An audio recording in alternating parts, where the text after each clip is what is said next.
الحمد لله رب العالمين والصلاة والسلام على سيد الأنبياء والمرسلين وعلى آله وأصحابه ومن تبعهم بإحسان إلى يوم الدين. أعوذ بالله من الشيطان الرجيم. بسم الله الرحمن الرحيم. يا أيها الذين آمنوا كتب عليكم الصيام كما كتب على الذين من قبلكم لعلكم تتقون. بزرگان محترم اور قابل احترام مائیں اور بہنیں، اللہ عز و جل نے کائنات میں اپنی معرفت کے لیے اور اپنی پہچان کے لیے کافی وافی شواہد اور دلائل رکھے. وفی کل شیء لہ آیۃ تدل علی انہ واحد. دنیا کی کئی ایک چیزیں، بلکہ یوں کہا جائے کہ ہر چیز، جیسے شاعر کہہ رہا ہے وفی کل شیء لہ آیہ، ہر چیز میں دلیل ہے رب تبارک و تعالیٰ کے وجود کی، رب تبارک و تعالیٰ کی وحدانیت کی کہ اللہ ایک ہے. لیکن یہ شواہد اور یہ دلائل اور یہ براہین ان لوگوں کے لیے نافع ہے اور ان لوگوں کے لیے سود مند اور فائدہ مند ہے جو بینا ہے. اب اگر یہ سوال ہو کہ دنیا میں تو کئی ایک بینا ہے، لیکن اللہ تبارک و تعالیٰ کی کائنات میں بکھیری ہوئی دلیلوں سے اور شواہد سے وہ اللہ تبارک و تعالیٰ کو تو نہیں پہچان رہے ہیں. اس کا جواب یہ ہے کہ بینا سے مراد دل کے بینا ہے، اس لیے کہ جو دل کا اندھا ہو وہ حقیقت میں نابینا ہے، بینا ہے ہی نہیں. منصور نے زیاد ابن عبداللہ حارثی کو لکھا کہ جو مال ہے خزانے میں، وہ پورا کا پورا مال بیواؤں میں، نابیناؤں میں اور یتیموں میں صرف کر دیا جائے، ان پر خرچ کر دیا جائے. تو ابو زیاد نامی ایک آدمی آیا زیاد کے پاس اور اس سے آ کر یہ کہا کہ اللہ تمہارا بھلا کرے، میرا نام قواعد میں لکھ دو. قواعد ان خواتین کو، ان عورتوں کو کہا جاتا ہے جو شوہروں سے الگ ہو، بڑی عمر پر پہنچ گئی، بیوہ ہو گئی. ان کو دینے کے لیے کہا تھا بادشاہ نے.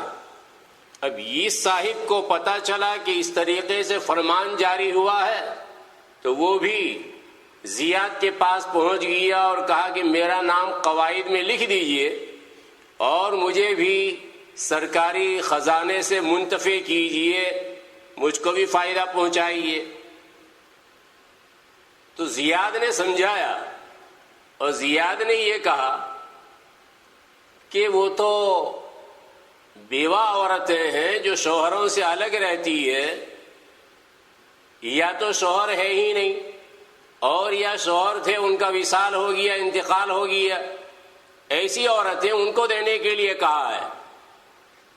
وہ صاحب یہ خیال کر رہے تھے کہ جو بیٹھے رہنے والے لوگ ہیں، حالانکہ عربی قاعدے کے اعتبار سے بیٹھی رہنے والی عورتیں، لیکن وہ یہ سمجھ رہے ہیں کہ یہ قائد کی جمع ہے اور قائد کے معنی بیٹھنے والا مرد. تو اس سے انہوں نے یہ نتیجہ نکالا کہ میں بھی مستحق ہوں اور مجھے بھی ملنا چاہیے، اس لیے کہ میں بھی کوئی جاب باب نہیں کرتا.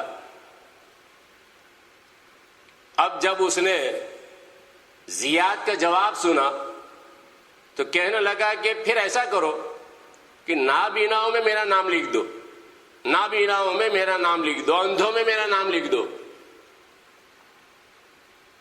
زیاد نے کہا اپنے کارندے سے اور اپنے ملازم سے، یا جو اس کا سیکریٹری ہوگا یا جو منشی ہوگا، اس منشی سے کہا کہ ہاں نابینا میں ان کا نام لکھ دو، نابینا میں نام لکھ دو، اس لیے کہ قرآن مجید نے دل کے اندھوں کو بھی نابینا کہا ہے۔ فَإِنَّهَا لَا تَعْمَلُ الْأَبْصَارُ، نگاہیں اندھی نہیں، فَإِنَّهَا لَا تَعْمَلُ الْأَبْصَارُ وَلَكِنْ تَعْمَلُ الْقُلُوبُ الَّتِي فِي الصُّدُورِ، سینوں میں جو دل ہے وہ اندھے ہوتے ہیں۔ تو اشارہ اس بات کی طرف کیا کہ یہ انسان مال کا اتنا حریص ہے، کبھی بیواؤں میں اپنا نام شامل کروا رہا تھا، وہاں اگر کچھ غلط فہمی اور مس انڈرسٹینڈنگ اگر ہو رہی تھی تو اس غلط فہمی کو میں نے دور کیا، لیکن مال پانے کے لیے اور مال کو حاصل کرنے کے لیے اپنے آپ کو بینا ہونے کے باوجود نابیناؤں میں شامل کرنا چاہتا ہے، تو پھر واقعی دل کا اندھا ہی معلوم ہوتا، اور قرآن کی اصطلاح کے اعتبار سے تو یہ نابینا ہی ہے، لہذا نابینا میں نام لکھ دوں گا، سیکریٹری کو کہا لکھ دیجیے۔ اب وہ آدمی یہ کہہ رہا ہے کہ مجھ پر تو آپ نے احسان کیا، اب دوسرا ایک احسان کر دو کہ میرے بیٹے کا نام یتیموں میں لکھ دو۔ تو زیاد نے جواب دیا کہ ٹھیک ہے، میں تمہارے بیٹے کا نام یتیموں میں لکھ دوں گا، کیونکہ جس کا باپ تو وہ تو یتیم ہی ہے۔ لطیفہ سمجھ میں آیا کہ نہیں آیا وہ اللہ جانے، لیکن اس لطیفے سے یہ سمجھایا جا رہا ہے کہ جو دل کے نابینا ہیں، دل کے نابینا، ان کے سامنے پوری کی پوری کائنات شواہد کے درجے میں ہے، لیکن اس سے منتفع نہیں ہو رہے، فائدہ نہیں اٹھا رہے، اس وجہ سے کہ دل وہ اندھا ہے۔ تو اگرچہ جسم کی آنکھ اور سر کی آنکھ وہ دیکھ رہی ہے، لیکن دل کی آنکھ سوئی ہوئی اور وہ اندھی ہے، اس وجہ سے ان کو ادراک نہیں ہو رہا ہے رب تبارک و تعالیٰ کے ان شواہد کا، اور اس کے نتیجے میں رب تبارک و تعالیٰ تک ان کی رسائی نہیں ہو رہی ہے، اور رب تبارک و تعالیٰ تک وہ نہیں پہنچ رہے ہیں۔ تو کائنات میں تو رب تبارک و تعالیٰ نے ایک نہیں کئی ایک شواہد رکھے ہیں، قرآن مجید میں بھی رب تبارک و تعالیٰ نے اپنا تعارف کرایا اور اپنی پہچان کرائی، اس انداز میں رب تبارک و تعالیٰ نے سمجھایا جس کے نتیجے میں خالق کائنات کی اور مالک کی کچھ نہ کچھ تو پہچان ہو جائے، کچھ نہ کچھ پہچان، اس لیے کہ رب تبارک و تعالیٰ کی حقیقت کا ادراک اور اس کا احاطہ یہ کسی بندے کے بس کی بات نہیں ہے۔ لا تدرکہ الابصار، نگاہیں رب تبارک و تعالیٰ کا احاطہ نہیں کر سکتی ہے۔ پانی کا کیڑا اگر اس کو کوئی کار نظر آ جائے، ٹرین نظر آ جائے، یا کوئی سر اٹھا کے پلین کو دیکھ لے، اور پھر اس کے بعد پانی کا یہ کیڑا اندازہ لگانے لگے کہ اچھا یہ کار بنانے والا جو انسان ہے اس نے اس مقصد کے لیے کار بنائی ہے، ٹرین اس مقصد کے لیے بنائی ہے، پلین وہ اس مقصد کے لیے بنایا ہے۔ بہرحال جس مصنوعات میں سے جس چیز پر اس کی نظر پڑی، اس نے اس بنانے والے اور صانع اور انسان کے بارے میں خیال کرنا شروع کیا، اور اس کی بنائی ہوئی چیز کے بارے میں سوچنا شروع کیا کہ یہ فلاں غرض سے بنی ہوئی ہے، فلاں مقصد کے لیے بنائی گئی ہے، اور بنانے والا ایسا ہوگا، بنانے والے کا ہاتھ ایسا ہوگا، بنانے والے کا دماغ ایسا ہوگا۔ تو کیا یہ پانی کا کیڑا وہ ہمارا انسانوں کا، بنانے والوں کا اور کاریگروں کا صحیح اندازہ لگا سکتا ہے یا اس کی حقیقت کو پا سکتا ہے یا اس کے ہاتھ تک کو وہ جان سکتا ہے؟ بالکل نہیں، ہرگز نہیں۔ ٹھیک اسی طریقے سے یہ مثال جو دی گئی ہے صرف تقریب الفہم کے لیے، تاکہ تھوڑا بہت کچھ سمجھ میں آ جائے۔ اللہ تبارک و تعالیٰ کی بنائی ہوئی چیزیں یا اللہ تبارک و تعالیٰ کے افعال، اگر انسان پانا چاہے کائنات کی چیزوں سے اللہ تبارک و تعالیٰ کے فعل کی حقیقت یا اللہ تبارک و تعالیٰ کی صفت کی حقیقت یا اللہ تبارک و تعالیٰ کی ذات کی حقیقت پا ہی نہیں سکتا ہے۔ اگر کوئی پانے والی ذات ہوتی تو نبی اکرم صلی اللہ تعالی علیہ وسلم، جن کا درجہ مخلوقات میں سب سے بڑھا ہوا، انسانیت میں سب سے بڑھا ہوا، لیکن نبی اکرم صلی اللہ تعالی علیہ وسلم جو اعلمنا ہیں، ہم میں سب سے زیادہ علم والے، سب سے زیادہ جاننے والے اللہ عز و جل کو خود نبی اکرم صلی اللہ تعالی علیہ وسلم نے ارشاد فرمایا، انا اعلمکم باللہ، میں تم میں سب سے زیادہ اللہ کو جاننے والا ہوں۔ لیکن اس کے باوجود نبی اکرم صلی اللہ تعالی علیہ وسلم اعتراف حقیقت فرما رہے ہیں، لا احصی ثناء علیک انت کما اثنیت علی نفسک، میں کما حق ہوں تیری مدح، تیری ثنا، تیری مجد، تیری بزرگی بیان نہیں کر سکتا۔ لا احصی ثناء علیک انت کما اثنیت علی نفسک، تو ایسے ہی ہے جیسے تو نے اپنی مدح فرمائی ہے، اپنی تعریف کی ہے، اپنی تبجیل اور اپنی تعظیم کے الفاظ اپنی ذات کے لیے استعمال کیے ہیں، تو اس کا سزاوار، تو اس کا مستحق۔ تو تیری شان کے اعتبار سے جیسی مجد، جیسی بزرگی، جیسا وصف اور جیسی خوبی بیان ہونی چاہیے، ویسی خوبی بیان نہیں ہو سکتی۔ تو انسان رب تبارک و تعالیٰ کی حقیقت کو نہیں پا سکتا ہے، رب تبارک و تعالیٰ کے فعل کی حقیقت کو نہیں پا سکتا ہے، تو رب تبارک و تعالیٰ کی دوسری صفات، رب تبارک و تعالیٰ کی ذات بدریہ اولا، اس کا ادراک نہیں کر سکتا اور اس کا احاطہ نہیں کر سکتا ہے۔ اعظم آیت فی القرآن آیت الکرسی، اس میں رب تبارک و تعالی نے اپنا کچھ تعارف کرایا ہے۔ اللہ لا الہ الا هو الحی القیوم، الحی القیوم۔ نجران کے نصارہ آئے تھے اور آپ علیہ الصلاۃ والتسلیم کے ساتھ مناظرہ کرنا چاہتے تھے۔ اس موقع پر سورہ آل عمران کی شروع سے 80 سے زائد تک کی آیات کا نزول ہوا۔ اس میں رب تبارک و تعالی نے فرمایا، الف لام میم اللہ لا الہ الا هو الحی القیوم، الف لام میم اللہ لا الہ الا هو الحی القیوم۔ یعنی قرآن مجید نے نجران کے نصارہ کا جو عقیدہ تھا، جو نظریہ تھا، اور جس پر بحث کرنے کے لیے اور مناظرہ کرنے کے لیے اور ڈسکس کرنے کے لیے، ڈیبیٹ کرنے کے لیے وہ آئے تھے، بیخکنی کر دی، شروع ہی میں بیخکنی کر دی۔ اللہ جس کے علاوہ کوئی قابل عبادت نہیں، وہی ہے قابل عبادت۔ کن صفات سے متصف ہے؟ الحی، زندہ ہے،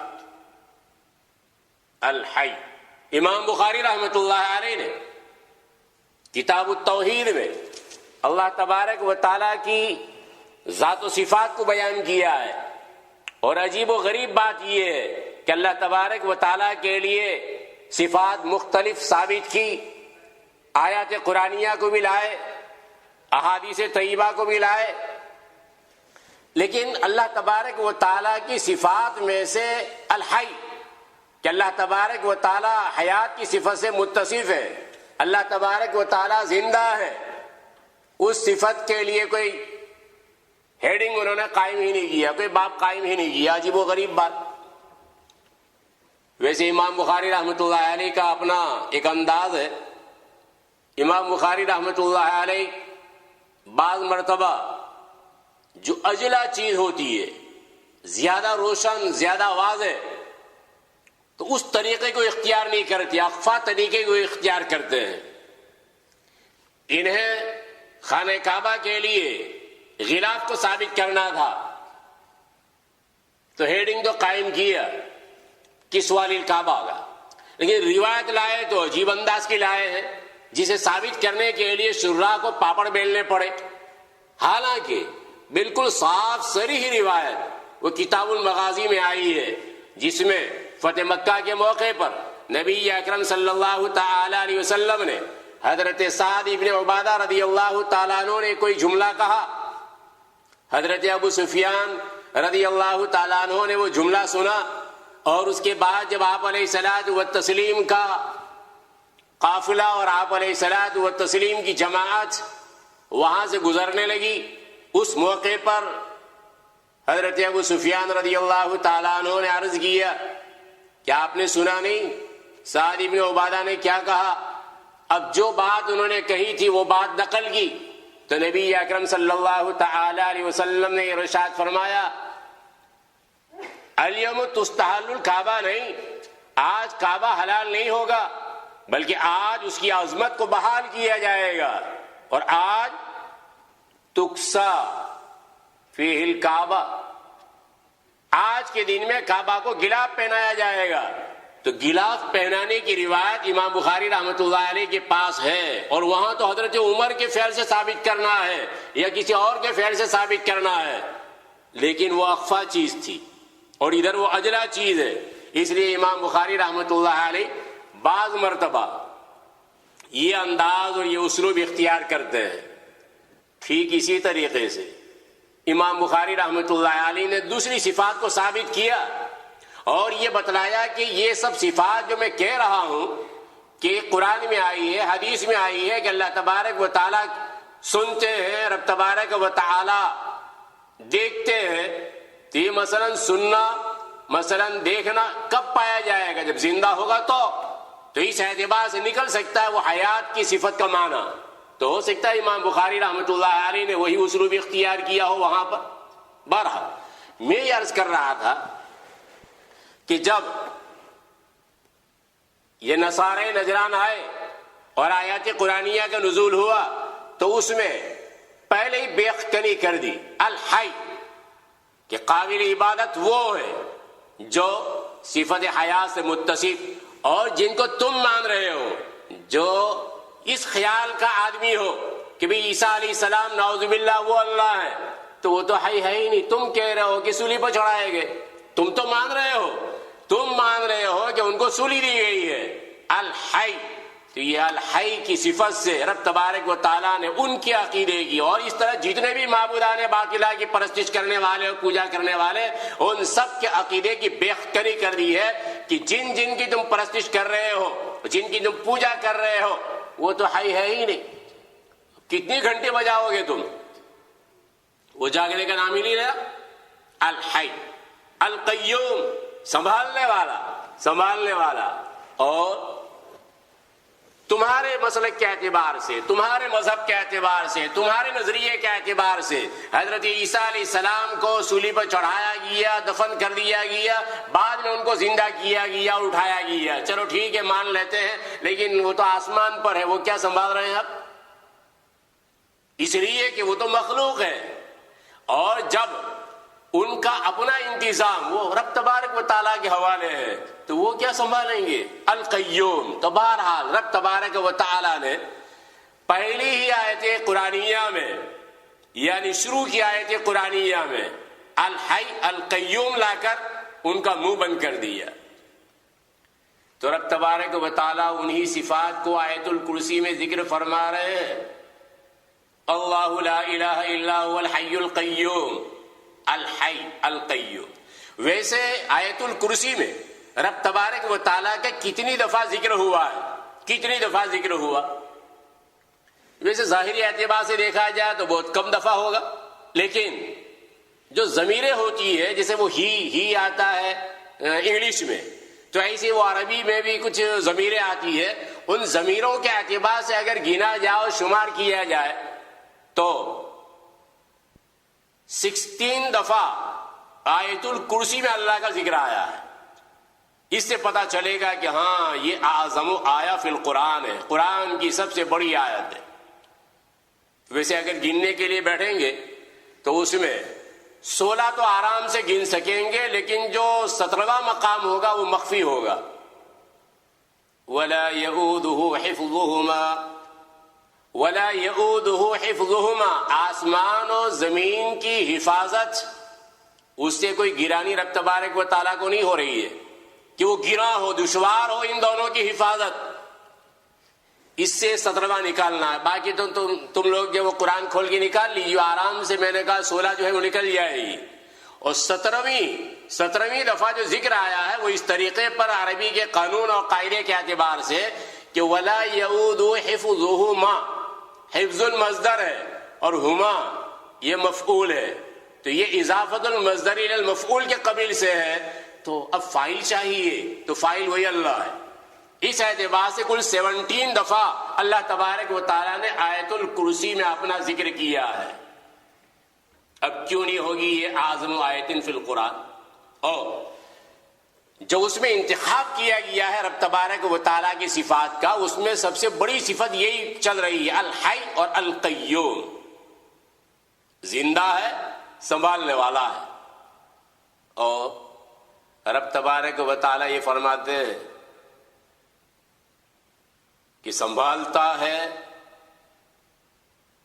اس لیے کہ سنبھالنے کے لیے ضروری یہ ہے کہ وہ ذرہ برابر غافل نہ ہو، ذرہ برابر غافل نہ ہو.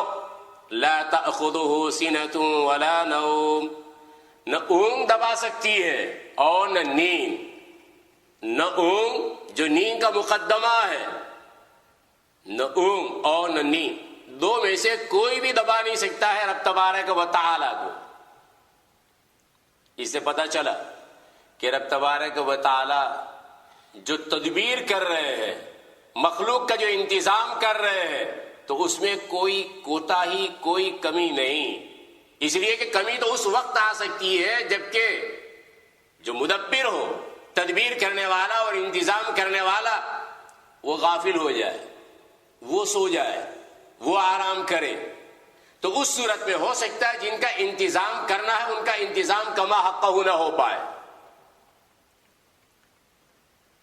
ایک بوڑھی عورت سلطان سلیمان الفانونی کے پاس آئی اور اس سے آ کر شکوہ کیا کہ بادشاہ کی فوج نے اس کی بکری چرا لی ہے. اس نے کہا کہ میں سو رہی تھی اور اس موقع پر فوج کے آدمیوں نے میری بکری کو چرا لی ہے. بادشاہ نے اس سے کہا کہ تیرے لیے ضروری تھا کہ تو جاگ کر اپنی بکریوں کے ریوڑ کی حفاظت کرتی، ان کی نگرانی کر دی اور دیکھ بھال کر دی. بوڑھیا نے جواب دیا کہ آقا، میں نے تو یہ سوچا تھا کہ آپ ہماری رکھوالی کے لیے بیدار ہوں گے اور جاگ رہے ہوں گے، اس لیے میں بے فکر ہو کر سو گئی تھی. ہارون رشید ایک مرتبہ ایک مہم پر نکلے، رات میں سخت برف باری ہوئی. بعض ساتھیوں نے ان سے شکایت کی اور کہا کہ امیر المومنین، ہم کس قدر مشقت میں ہے، تکلیف میں ہے، کلفت میں ہے، اور عوام جو ہے وہ آرام کر رہے. ہارون رشید نے کہا چپ ہو جاؤ، عوام کا حق ہے کہ وہ آرام کرے اور ہمارا حق یہ ہے کہ ہم جاگے، کیونکہ چرواہے کی ذمہ داری ہے، چرواہے کی ذمہ داری کہ وہ اپنے ریوڑ کی حفاظت کرے اور تکلیف برداشت کرے. تو بہرحال جو حاکم ہے، جو بڑا ہے، تو اس بڑے کی ذمہ داری ہے. لیکن اب دنیا میں نئے نظام کا راج ہے، دنیا میں نیا نظام کیا ہے، ہمیں حفاظت نہیں کرنی، ہم نے جاسوس چھوڑے. پوری دنیا جاسوسوں کے رحم و کرم پر ہے.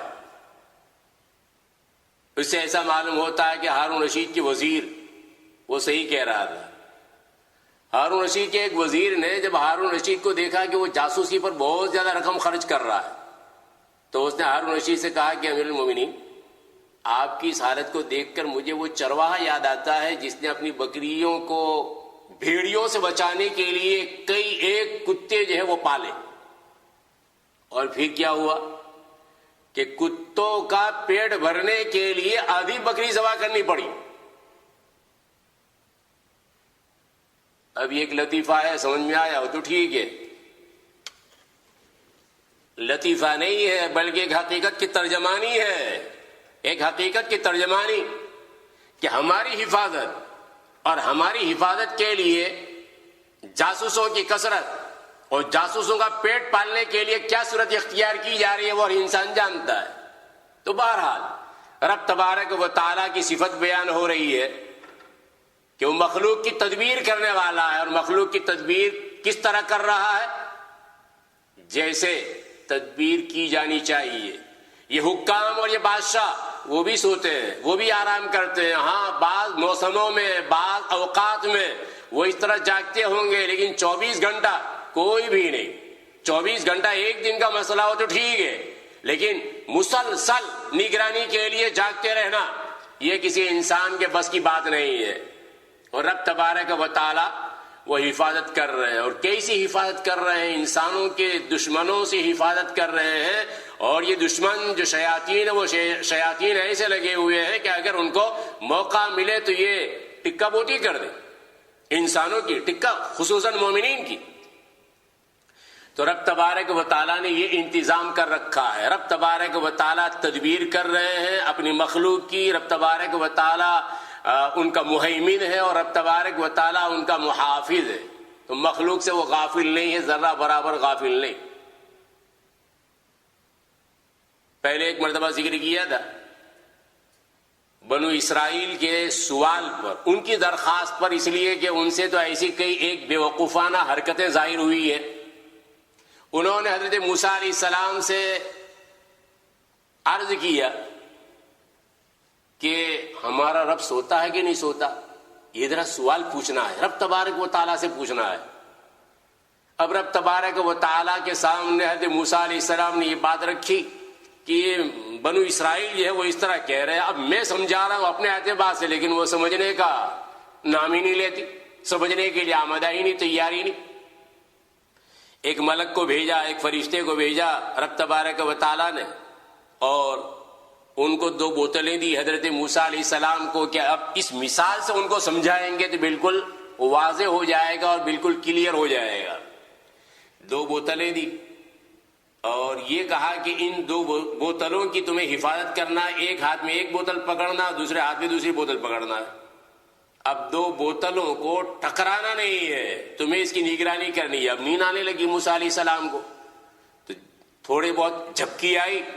انہوں نے اپنے آپ کو چوکنا کیا، جاگے اور نیند کو اڑانے کی جو شکل ہوگی نیند اڑانی چاہیے، نیند اڑی. تھوڑی دیر کے بعد پھر نیند آنے لگی. اب ہوا یہ کہ ایک ہاتھ دوسرے ہاتھ سے ٹکرایا، جس کے نتیجے میں ایک بوتل دوسری بوتل سے، اور اس طریقے سے بوتل ٹوٹ گئی. اب ان کو سمجھانا ہے بنو اسرائیل کو. اللہ تبارک و تعالیٰ نے حضرت موسیٰ علیہ السلام سے یہ ذکر کیا کہ ان کو کہیے کہ اگر اللہ تبارک و تعالیٰ سوتے تو لم تستمسک السماء والارض، آسمان اور زمین کا استمساک نہ ہوتا، وہ رکے نہ رہتے، بلکہ یہ جو آسمان وہ نیچے اور زمین اور نیچے، پتہ نہیں کہاں جاتی وہ. تو بہرحال یہ ہے لا تأخذہ سنۃ ولا نوم. آگے رب تبارک و تعالیٰ نے فرمایا لہ ما فی السماوات وما فی الارض. اللہ تبارک و تعالیٰ ہی کے لیے ہے وہ جو آسمانوں میں ہے اور جو زمینوں میں ہے. رب تبارک و تعالیٰ کی مالکیت اس سے ثابت کی جا رہی ہے. تو ایک تو رب تبارک و تعالیٰ نے یہ ثابت کیا وہ زندہ ہے، اور زندہ ہونے کے بعد پھر رب تبارک و تعالیٰ نے اپنا قیوم ہونا اور سنبھالنے والا ہونا ثابت کیا. اور یہ القیوم ہے، اسی کی مثال اب آگے دی جا رہی ہے، اسی پر تفریح کی جا رہی ہے کہ لا تاخذہ سنۃ ولا نوم. اور اس کے بعد یہ بیان کیا جا رہا ہے کہ یہ جو کچھ ہے آسمان و زمین میں اس کا مالک بھی وہ ہے.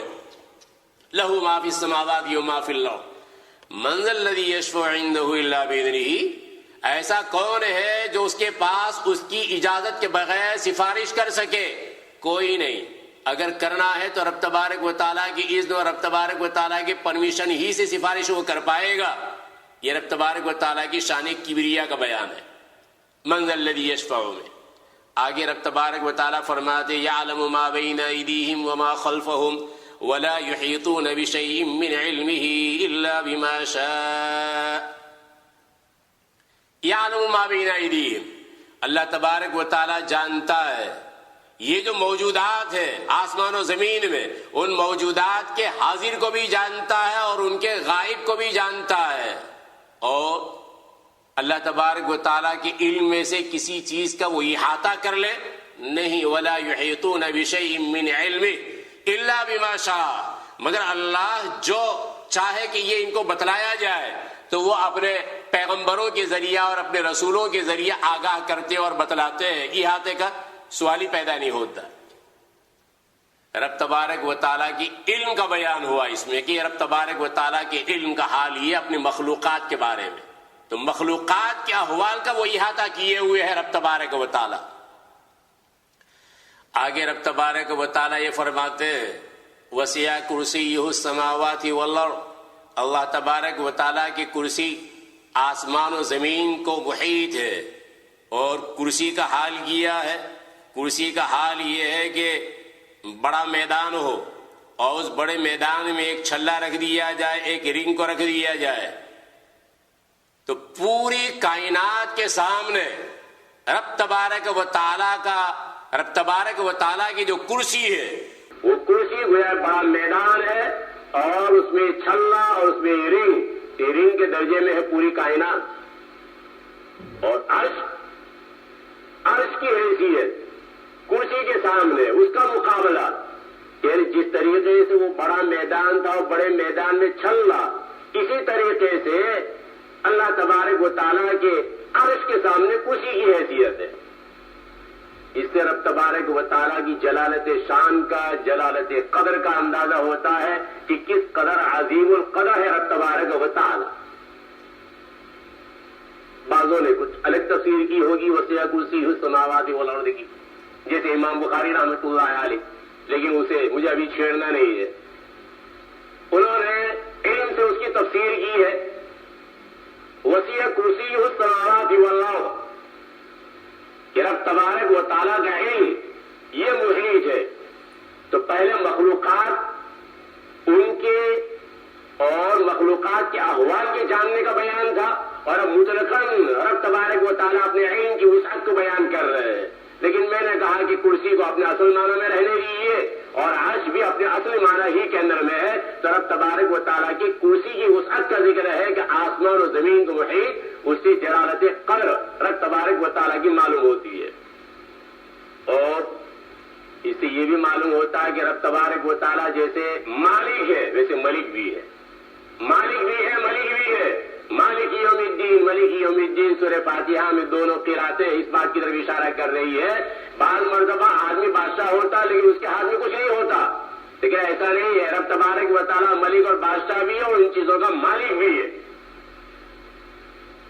ولا یؤودہ حفظہما وہو العلی العظیم. آسمان و زمین کی حفاظت گرا نہیں ہے رب تبارک و تعالیٰ پہ، کوئی دشوار نہیں ہے، کوئی مشکل نہیں ہے رب تبارک و تعالیٰ کو ان کی حفاظت میں، کوئی صعوبت نہیں. وہو العلی، نقائص کی جو صفات ہو سکتی ہے اسے منزہ ہے، اور عظیم جو اللہ تبارک و تعالیٰ کے لیے کمالات ثابت کرنے والی صفات ہے وہ رب تبارک و تعالیٰ کے لیے ثابت ہے. رب تبارک و تعالیٰ نے اپنا تھوڑا بہت تعارف اس آیت الکرسی میں کرایا ہے. اسی طرح رب تبارک و تعالیٰ ایک آیت قرآنی میں فرماتے ہیں جس میں آسمان و زمین کی تخلیق کا ذکر کیا گیا کہ تمہارا رب اللہ ہے. ان ربکم اللہ الذی خلق السماوات والارض. بے شک تمہارا رب اللہ ہے جس نے آسمان و زمین کو پیدا کیا فی ستۃ ایام، 6 دنوں میں پیدا کیا، یعنی 6 دنوں کے بقدر.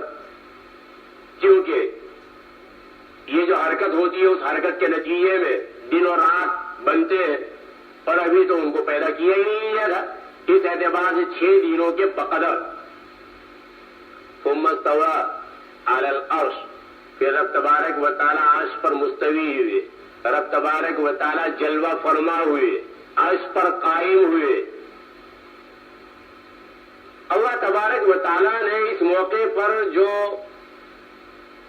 انداز اختیار فرمایا ہے وہ انداز ایسا ہے کہ جو سننے والا ہوگا تو سننے والے کو رب تبارک و تعالیٰ کی 2 صفتیں اسی انداز میں پتہ چل جائے گی، مستحضر ہو جائے گی۔ وہ کیا؟ ایک تو فرمایا رب تبارک و تعالیٰ نے ثم استوى علی العرش، عرش کے اوپر مستوی، تو اس سے علو معلوم ہو رہا ہے، رب تبارک و تعالیٰ کا علو اور رب تبارک و تعالیٰ کی رفعت معلوم ہو رہی ہے، رب تبارک و تعالیٰ بلند و بالا، اور ساتھ ساتھ ثم استوى علی العرش، عرش پر مستوی ہونے والا تو احکام شاہی کا صدور ہوتا ہے عرش سے، بادشاہ تخت پر بیٹھ کر احکام کو جاری کرتا ہے، رب تبارک و تعالی کا وہاں سے احکام کے جاری کرنے کا اندازہ اسی آیت قرآنی سے ہو رہا ہے، ثم استوى علی العرش، کہ وہ احکام شاہی کو صادر کر رہا ہے۔ رب تبارک و تعالیٰ کے احکام صادر ہو رہے ہیں، اس کا کوئی نمونہ یا اس کی کوئی مثال رب تبارک و تعالیٰ آگے وہ بیان فرما رہی، یغشی اللیل النہار، یہ رات دن کے اوپر چھا جاتی ہے، اللہ تبارک و تعالیٰ چھپا دیتے ہیں رات سے دن کو۔